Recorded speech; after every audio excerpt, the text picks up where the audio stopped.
Welcome to the Money and Meaning Show. I'm your host, Kanae Corder, National Certified Counselor and the world's #1 clinical hypnotherapist specializing in stress management for healthcare professionals who want to turn a life of stress into a life of meaning and help their patients do the same. Tune in each week. I'll show you how to respond to yourself first. So, are you ready to let go of your stress? Well, let's get into today's show.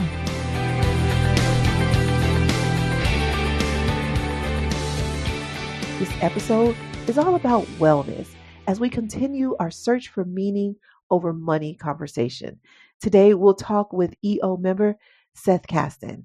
His company, Halogenics LLC, investor of Celliant, is dedicated to creating, discovering, and marketing products that enhance people's lives, empowering them to take charge of their own health. Seth says he believes in the power of human energy. I definitely want to know more about that. His experience as a wellness entrepreneur is informed by a background in business administration, work in private equity, oversight in over 10 clinical trials involving Celliant, and a lifetime of being an athlete. Today, we'll discuss what it's like to run a wellness or to be a wellness entrepreneur and search for meaning. We'll continue this conversation today as we learn some of the steps that Seth has taken to find meaning in his life and maybe where he's gone wrong. So guys, please join me in welcoming our guest today, Seth Casden. Hey, Seth. Hi, thank you for having me. It's a pleasure to be here. You're welcome. Thank you for being here. I'm excited to talk about wellness because it's a subject that I find near and dear. I'm also excited to hear about your journey. And the first question I have for you, though, is what is your idea of prosperity? Sure, that's a great question. Thank you for starting there. I think for everyone, that can be a complex question that maybe changes over time. For me, what I ultimately am valuing and how I measure my own prosperity is really twofold. One, am I doing something that's productive with not only my time and my energy, but that's actually helping and lifting up the community and being a value add to and service to other people. I feel driven to really develop and innovate new products that achieve that mission and look to how to improve health and wellness. And that's a big part of what I define as prosperity. And the other part of it to me is the one thing that really can't be bought or sold, and that's time. And so for me, the ultimate goal is to be able to create more time in my life to do the things that I feel very passionate about. Not that I don't feel that way with my work, but obviously you want to have that balance. And for me, prosperity manifests when I can have that balance. Okay. So then talk to me about those things that bring meaning to your life right now outside of your work. Well, I have a 5-year-old son, so I would start there. And he is the light of my life. And I really enjoy all the time I can spend with him. Obviously, with the COVID situation, there's a lot of remote learning and Zoom classes. And so being able to see that firsthand is an exciting experience that I wouldn't normally have insight into. It's been a really rewarding experience for me. Nice. So what I hear you saying is that the COVID-19 gave you the opportunity to share in an experience with your son that most parents, we grow up, now they maybe have adult children and they didn't get to see the classroom from that point of view, like in the classroom with the child. And that's something that you found meaning in. Absolutely. Exactly right. Yeah, I like that. And I didn't think of it that way. And I'm sure many parents aren't thinking of it that way because I get a lot of complaints right now on having to manage that school experience. But I think that's a great way to reframe it. It's really fantastic to see his excitement with his classmates and sharing and learning. And yes, I try and frame things in an optimistic perspective whenever I can. So then this kind of goes back to your idea of prosperity where you have more time. And this is sort of creating that time. Is that true? Am I hearing that right? Absolutely. Absolutely. Yeah, that's pretty cool. And when you have that more time, it almost is like you control, and I don't like to use that word, but you have a lot more influence over your life when you have more time. Because I think the thing that brings us the most stress is feeling like we don't have enough time, don't have enough time, don't have enough time. It's so stressful trying to create more hours in the day and do all the things. I agree completely. And one of the things I was thinking about in advance of this time together was what really causes me the most stress. And it's exactly that feeling that you don't have enough time, but it's also that what you're working on is something towards the future. And when you don't have enough time in the present and you're overwhelmed by what you're trying to do in the future, that's when, the walls start collapsing. And I find that the best thing for me to do then is to take a break, even no matter what I have in front of me, and do something that's in the moment and that can make me feel back in control of my time and recenter me. Huh. Yeah. Do something that's in the moment. Do something that's in the moment. So, what is something that would be in the moment? Well, it can be as simple as just standing up and going for a walk. It could Mm, be taking a few breaths. I mean, there's a lot of yeah. cliches about meditation or reading a book, but I think it's, it could be getting up and getting a bite to eat or make something nice. I love to make fresh juices and just something that puts the attention back on what's happening now and not focused on something that's maybe or maybe not going to happen later. Yes. I like that. I like fresh juice too, but the cleanup is talking about being present. You got to be really present for cleaning up after making fresh juice. Seems like there's so much of a mess. At least I make a mess. You got to do it then too, because if you let it dry out, then it's twice as hard. So Oh, yeah, that'll bring you present. The other thing that I think, one of the things that I teach, because you may know I'm a therapist, and one of the things that I teach is like when you're driving, you know how you get somewhere and you don't even know what you passed on the way because you you were open all the lights are green. right. Exactly. So sometimes when you're driving, that's when you can be the least present, even though it's when you need to be the most present and really just paying attention. My grandfather used to do this thing with us, and he wasn't doing it therapeutically. And he probably was doing it more for safety. But he was like, we would have to know the license plate of the car in front of us.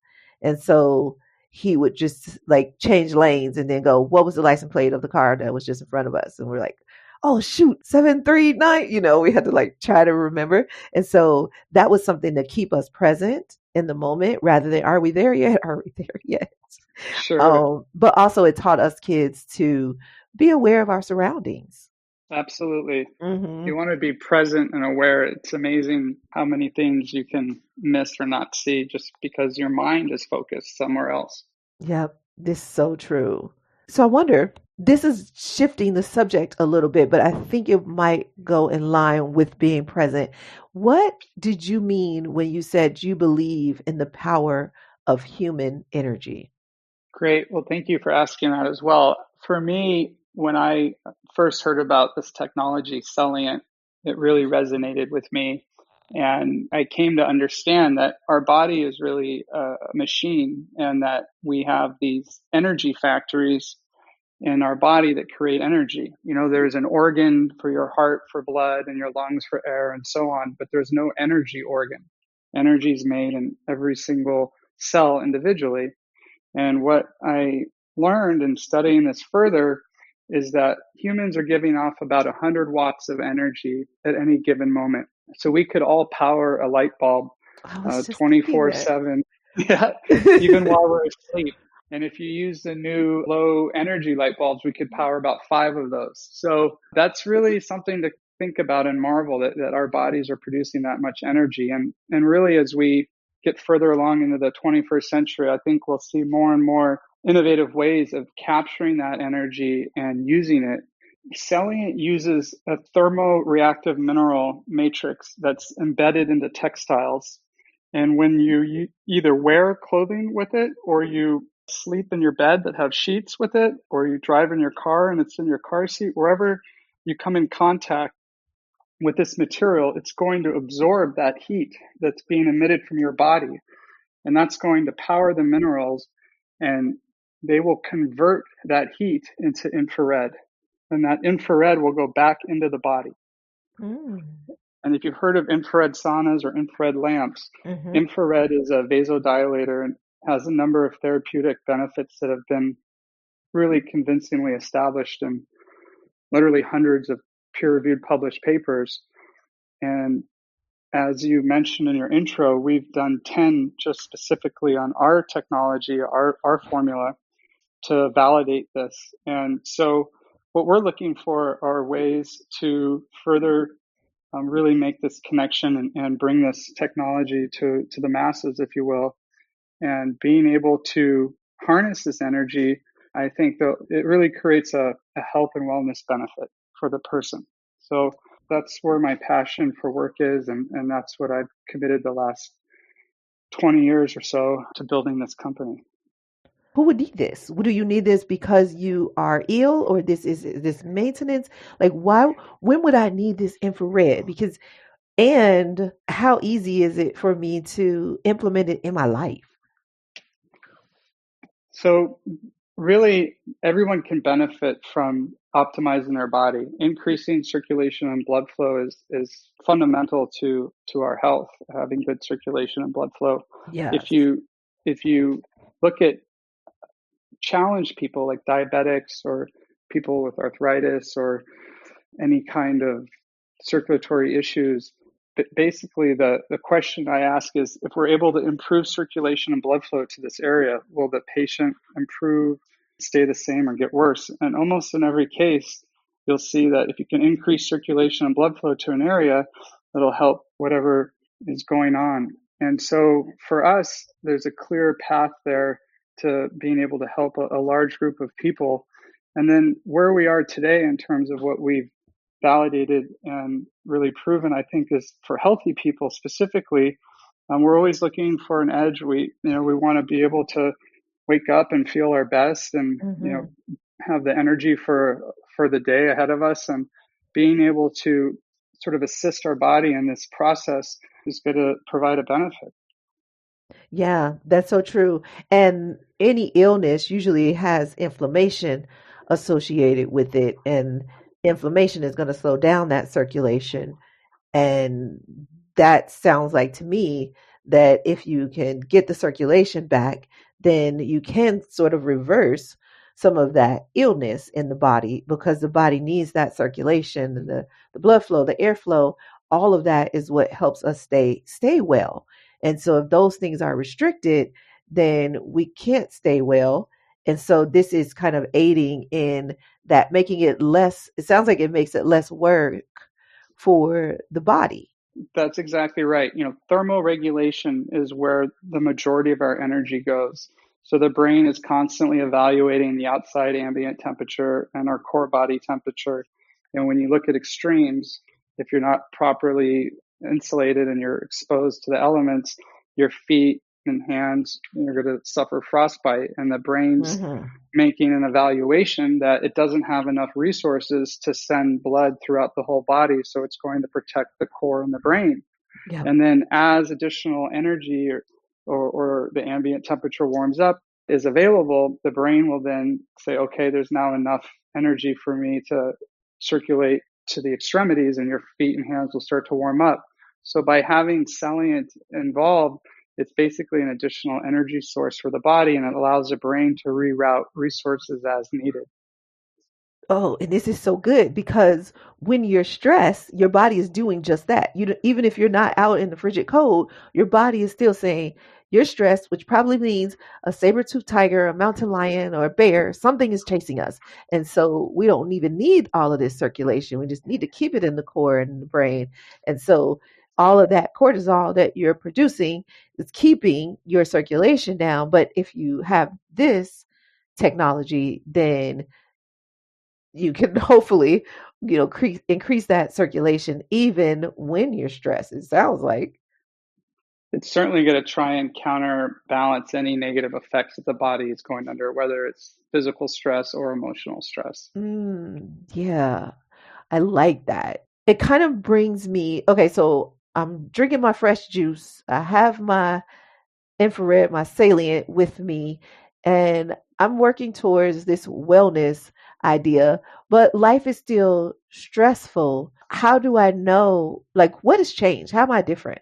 Well, you're doing something to take care of yourself. You're practicing some self-care, which will help you start to feel better. It's the small steps, that really start to accumulate and make a larger effect. Right. So talk to us about sacrifice because we already talked about how hard it is to clean up after juicing. And that's a sacrifice. Let's just be honest. So it sounds like there's a little bit of a trade-off here, but that you get so much back. Do you feel like that? Absolutely.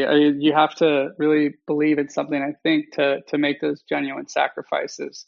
And there's always choices with different consequences. And for me, it's really been a pleasure to devote myself to something that I believe in and really see it through. And it's a sacrifice I would make again and again. Hmm.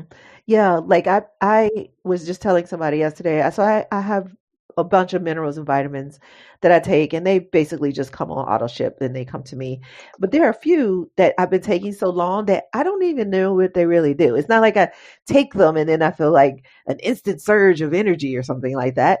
It's just that I know they are working, and if I stop, they're not going to work for me. So at this point, it is a bit of a sacrifice for me to keep that on auto ship, to keep that coming, to continue every morning and afternoon, because that's the intervals I take my vitamins and minerals, to do that because technically I don't have any feedback anymore. I'm not, because it's feedback when you're ill and then you take things and then you feel better. But when you're healthy and you continue to take things, it's sort of a mental sacrifice to keep doing it because at this point you're not getting any reward, any feedback.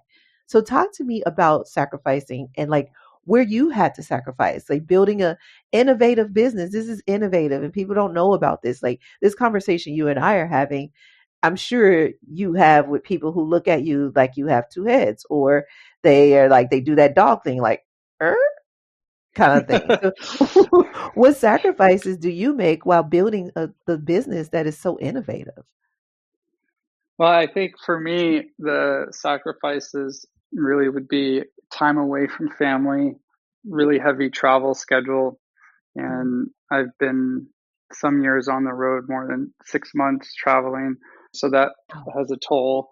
I think also just lack of sleep, not taking care of my body properly, sort of burning the candle on both ends. And that comes at a price with health. You gave this really great analogy about vitamins, and I actually use this a lot when I talk with people that are sort of skeptical, don't really understand. But health is one of those things that we end up taking for granted when we're healthy. And then when we're sick, we make all kinds of promises, to ourselves and God. If we could just get better, well, whatever it is we need to cut out, we'll do. And then once we feel better again, we just kind of forget about all of that. And so, taking vitamins, the benefit is that you're healthy and it's helping to keep you in the best possible condition. Of course, you're still going to occasionally get overtaxed and you might become ill, but you're going to be in better shape than if you weren't taking them. And for me, I really believe that there's been some sacrifices, of my health willingly, but in further of trying to build this company. And then there's been a huge monetary, financial sacrifice of trying to get this company up and running, and that I think is significant as well. yeah. So when you think about this sacrifice, sacrificing time away from family, traveling too much, sometimes lack of sleep, where have you maybe overdone it and gotten away from your own self care? Has that happened? Absolutely, and I know this is our first time speaking, but I think your listeners and audience always prefer authenticity. So I'm willing and free to share all the bad ways I've dealt with stress. It starts off with you can't sleep at night because you've been up for so long, and you start taking melatonin and then that doesn't work and you end up on Ambien. And I remember after 9/11, I didn't want to get on a plane, so when I had to Mm. fly overseas and I was taking a Xanax, or these things start to take a toll on you. And it's very easy to go down a slope of not taking proper care by doing something in the short term that makes you feel better, but has a long-term sacrifice and toll on your body. Yes, that is so true. And sleep is one of those things that triggers everything else. And it's so many things that can affect our sleep, and then sleep triggers everything else. So if you miss sleep, you do your body such a disservice, and then you want to eat improperly. It's like, then after that, once you start eating improperly, then the physical activity, you're like, ugh, I don't feel like it. And so it just has this like a chain reaction. The sleep goes first, and then the nutrition, and then the physical activity, and then you're cranky, and then your relationships start to suffer. So It's the all sleep, connected. yes, it is. The sleep is so important. This podcast is brought to you by Presidential Lifestyle, a wellness company focused on wealth in all of its forms, providing the world's best life transformational programs to healthcare professionals, elevating everything from your mind, body, spirit, productivity, and even your business. Every area of your life transformed and optimized for just a few dollars a day. You'll have access to live hypnotherapy, on-demand virtual guides, and continuing education courses, as well as group discussion forums, all available from your mobile phone or your desktop. Get early access to this life transformational program by visiting presidentiallifestyle.com/early. Let me ask you a question. Are you a healthcare or a wellness professional burned out from the demands of what it takes to truly serve your patients and clients? Then Presidential Experience is for you. You need someone to pour into you the way you pour into others. It's time for you to make the shift from putting others first to responding to yourself first. I'll show you exactly how to do it. Right now, we're looking for 25 purpose-driven healthcare professionals to participate in our early access program. I've developed this program over the past 10 years, and I've learned that it can help break through the blocks keeping healthcare professionals from enjoying their life's work. We are limiting access to 25 people because keeping the group small will help maximize the impact. I'm offering to share my techniques with you at a deeply discounted rate in exchange for your feedback and shares. If you join us on this transformational journey, we will work together weekly as I deliver live group hypnotherapy sessions so you can experience it for yourself. I'll share with you the techniques and answer your question as you prepare to use what you've learned in your own life and practice. Outside of your weekly sessions with me, you can interact with other members to share ideas and success stories. So here's what you're going to do. Go to presidentiallifestyle.com/early. If you're even remotely interested in this, don't wait because it won't last long. Go ahead, click the link in the show notes or go to presidentiallifestyle.com/early because there's more to tell you. So I look forward to working with you, and I'll see you sooner. So it sounds like when you have a certain level of stress, your body's reaction to it is to stay awake and take care of it. Like, we can't go to sleep. There's still stuff to handle. We still lives to save, or whatever the thing is that you're thinking about. Am I hearing you right? Yes, I think that I get carried away in terms of trying to do more than I can really do in a day. Mm. And the thing about the lack of sleep for me personally, then I wake up and I'm not hungry, and then I don't eat breakfast, and then maybe I work through lunch, and then now you're eating one meal a day. And Mm. like you said, it compounds. And then things, the person cutting me off on the way to work that I normally wouldn't honk at, this time I'm screaming and yelling and Mm. cursing. So it has this wide ranging effect. I couldn't agree more. Right. And it almost sounds like, because your idea of prosperity, and let me tell you, a lot of times our driver, like our idea of prosperity, is what can sometimes drive us down, like can really pull us down. Your idea of prosperity is around time and getting that time back and having more time, which your brain is giving you by staying awake. And you got Exactly. what you wanted, but But now I'm not using it the right way. exactly. Yep. Hmm. And Yeah. that's funny. That's really one of the things for me that I notice when I start to go out of balance. If I don't have 2 or 3 hours during the day where I'm awake to do things for myself, then I start to really crumble, and I might stay up longer than I should just to have that time. And it becomes a real challenge. But I think it's so important to at least have some time each day. I'm not very good at saying, well, if I just get through the next 2 weeks, I'll have a day. I need a little bit of time each day. Yeah. And that's a great point. We talk about that in our program. We call it sacred time, the miracle morning, and there are all kind of names for it. But it is that time that's just you, just time for you, that we feel almost like we society has taught us that it's bad if we desire that time for ourselves. Like we're an evil person for wanting 2 or 3 hours to ourselves. Guilty of self-indulgent, right? It's Yes. But yeah, it's just it's not true. no, we can't function without that time. It's a really fine balance to listen to your programming, because some of your programming is how you survive. It's how it's got you this far, right? It's like it's pushed you. It's part of how you build $1 million businesses.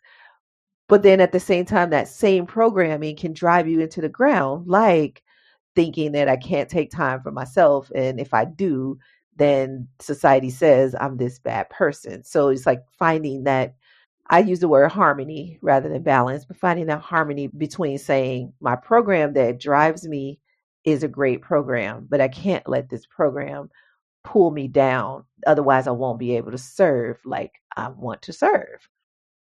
And that's where you have to analyze for yourself, is the mind serving me or am I serving my mind? Mm. Yeah, I like that question. That's a great question to ask. Because if you serve your mind, like if you really give your mind what it needs, then it can serve you. It's like you got to feed it the right stuff. Otherwise, it is going to get in the way of what's really important to you. So, how do you keep top of mind what's important to you?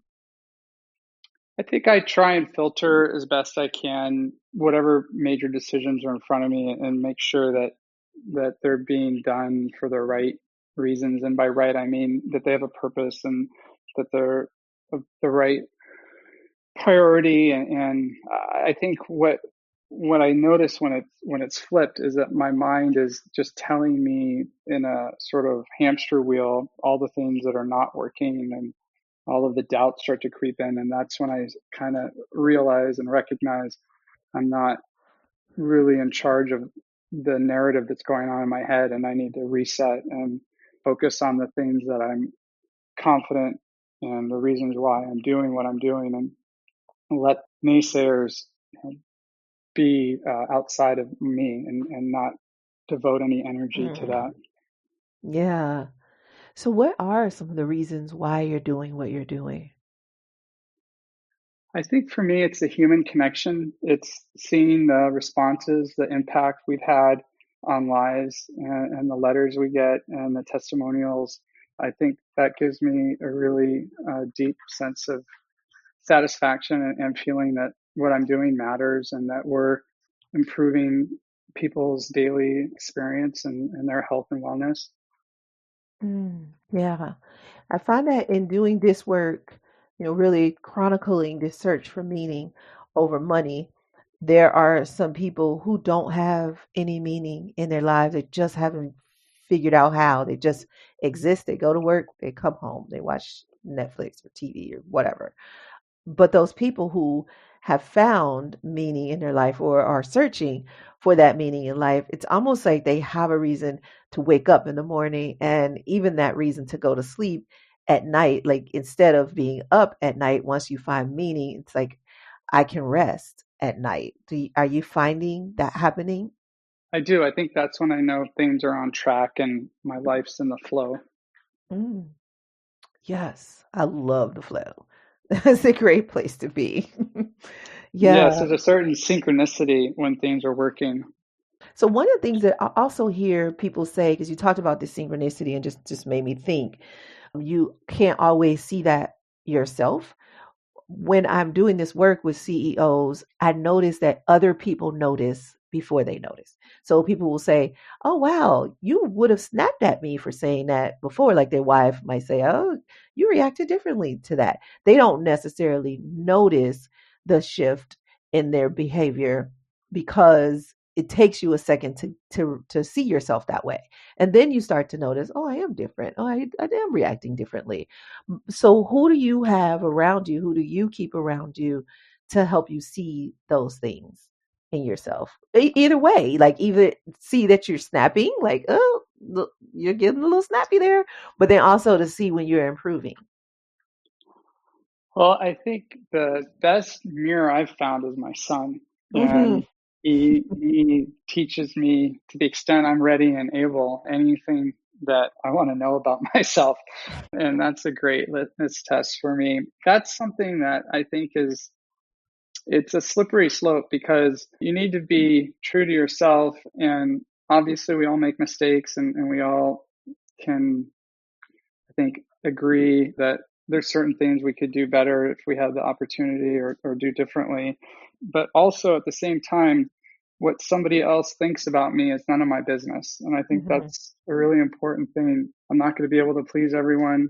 There's that two-headed monster that people see me as when I tell them about this technology. That's a conversation and a reaction I've had many, many times. And, if I let that deter me, I wouldn't be here. So I Hmm. think there's this model called the Johari window, Hmm. and it basically divides our mind, our awareness into four quadrants. There's what we know about ourselves and what other people know about us. And then there's what we know about ourselves that we don't share, that is only known by us. And then there's what other people know about us that we don't know about ourselves, which is what you're touching on. Hmm. When people see things in us that we're not ready or able to see. And then the fourth window is the unknown, what we don't know about ourselves and what other people can't see. And Hmm. so my effort is always trying to increase my own awareness and my own understanding of myself because ultimately that's going to give me the best results in whatever I'm applying myself to. Right. And knowing that there are like that awareness, right? There are parts of yourself that people can see that you can't see. So it allows you to give some credence to their quote unquote opinion, but also knowing that if you do the work to know enough about yourself, that part becomes smaller. So it'll be less that other people can see about you that you don't already know about yourself if you're continuing to do your work. Absolutely. And that's, I think, the goal. And then the other part is, I don't want to muddle the two things. If somebody is able to help me, and even if it's an uncomfortable fact or something that might be Hmm. difficult for me to understand about myself, I want to learn that. It might be a little more challenging for me, or I might not be able to look at it right away. But that's Hmm. very, very valuable feedback. And those are the people that love you ultimately, that care enough to say something or to comment or to try and help. And that's very different than when I say that what somebody else thinks of me is none of my business. That's Hmm. more in relation to, somebody telling me I should be doing something different with my life, or, I don't know what I'm doing, or sort of the negative voices. But I Right. consider the other type of feedback to be very positive and helpful. Yes, absolutely.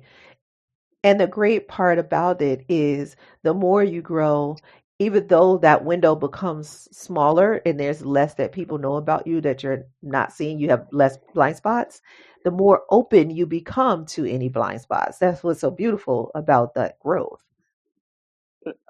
That's very well said. I think you start to develop a certain confidence that it's okay to not know everything about yourself. There's no way you could, and there's no shame in that. And really, that process of understanding yourself is really a divine process.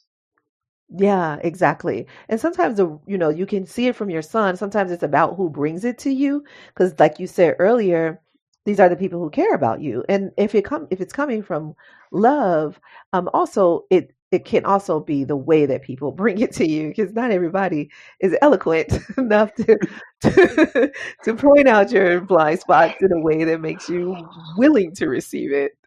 Especially if you've triggered them right before. And Right. yeah, the other thing that's really funny on this topic, in my experience, you have these moments usually with in relationships where Hmm. the other person's telling you all the things that you do wrong in the relationship, and you're thinking in your head, well, that's everything you do. And what we've all had those experiences, and what I've realized is that we mirror out our own characteristics, and that's what we attract. And Yep. so I try and recognize when somebody's telling me these issues, what are the aspects, or if I'm seeing that in somebody else, what are the aspects in myself that mirror that? And then as I address those things, then new types of people come into my life. Yep, that is so true. And it is beautiful when it happens, because then you can start to see, like, look at me. I'm growing, because the people who come around you are growing.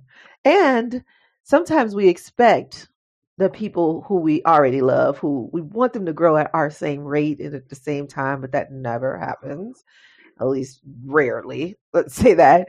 So it's good that you start to attract other people into your life, because some other people might fall off. They might fall out of your life, at least for a little while they grow. And so being able to attract, coming back to that, like, who do you have in your life that can help you, that you bring them into your life so you can continue to grow. Because if you stayed with those other people, you might not grow enough. So it's good to have those new people attracted into your life. Absolutely. Absolutely. That's the growth happens in the difficult periods. That's where the work is. Yeah. And as you talk about difficult periods, I feel like, kind of what we're going through now, and just being an entrepreneur overall, it feels like a lot of difficult periods. When I'm talking to entrepreneurs, what gets you through those difficult periods? Well, if I knew the secret, it's just, I think, a lot of grit and resilience, and trying to have the long view that things evolve, that things change, and to not be beholden to concepts or ideas about how things should be. I think the more that you surrender, and the more that I surrender to these types of situations, the more comfortable that we can be that we're not in control. I think Mm. to a large extent, that's, like you said earlier, a very scary feeling, and innately we want to be in control of everything, and that's the duality that we try and reconcile. But I don't have a secret, magical way to get through this. I don't think anybody does. It's just taking it one day at a time, 1 hour, 1 minute. It's making a list of what we're grateful for and focusing on that, not what's wrong. Hmm. Yeah. And I really like the idea that you said before about being present.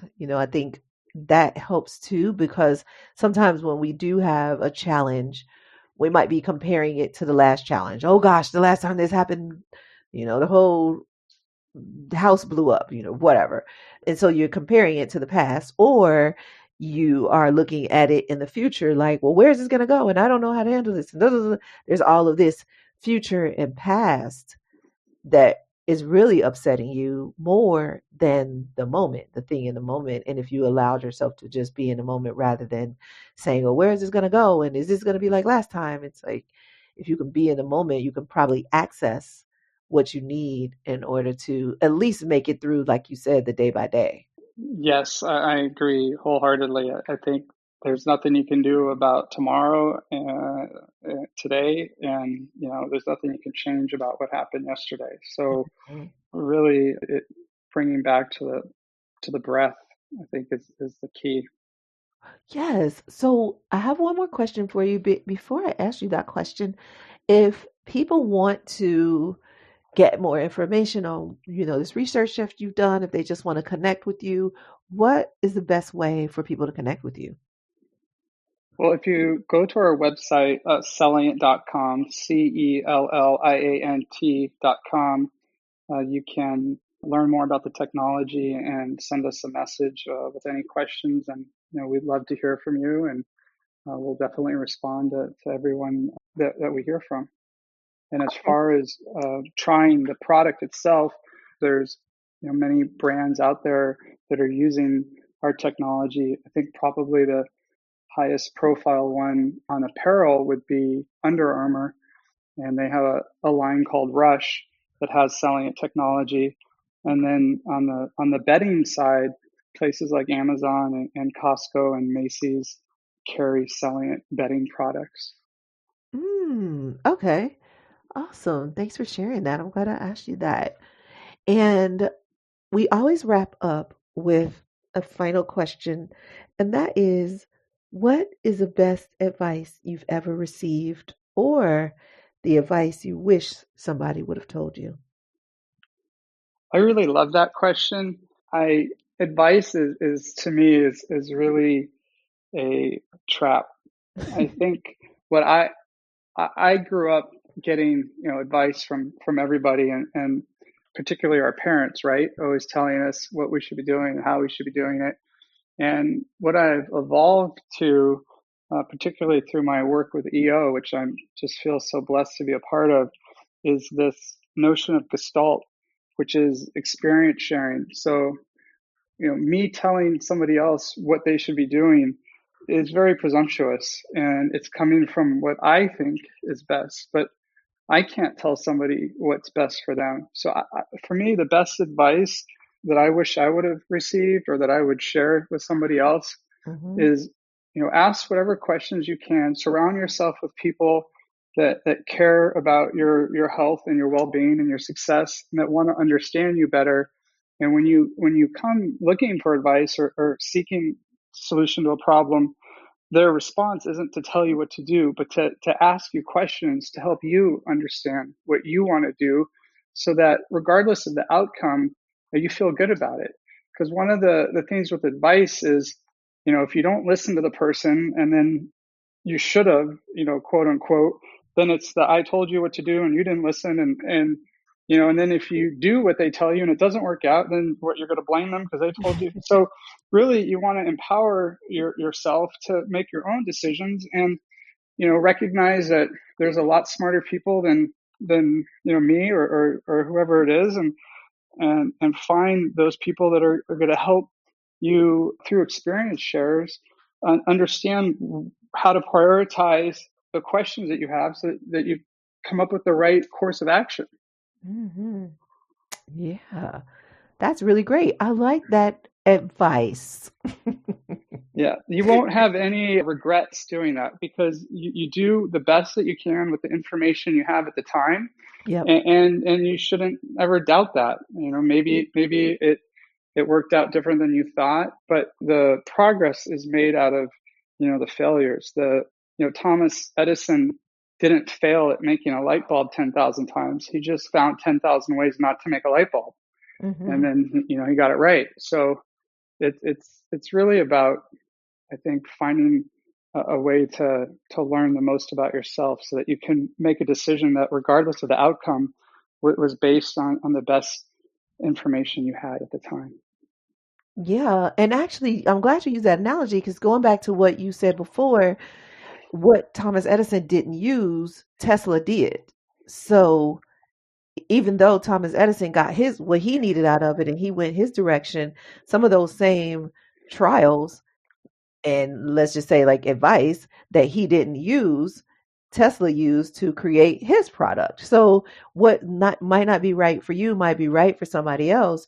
Advice is only right for the person it's right for. And that experience that you get yourself, you can decide what's right for you, because it's not that the information that the person is giving you is quote unquote bad. It's just not for you. Exactly. That's great. So this has been pretty cool. I've loved our conversation. Thank you so much for spending time with me. I appreciate you. Thank you. I appreciate the opportunity, and it was wonderful to be here. Awesome. So guys, thank you for staying all the way to the end. I will put everything you need in the show notes. I just want to welcome you to next week's episode right now, because I know you'll be back. And I want to let you know that you do not have to do this alone, that it does not have to be lonely at the top. What Seth told us today was that you can surround yourself with great people that can give you great advice, or can know that your experience is your own, and that all you have to do is look inside yourself. And while you're doing that, make some fresh juice and clean up afterwards, because if you don't, I think that was great advice. If you don't, you're going to regret it. So I'll see you guys next week. Thanks for listening all the way to the end, my Prosperity Pro. I want to stay connected with you. Here are 4 ways. Pick the one that works best for you if you want to stay connected with me. 1.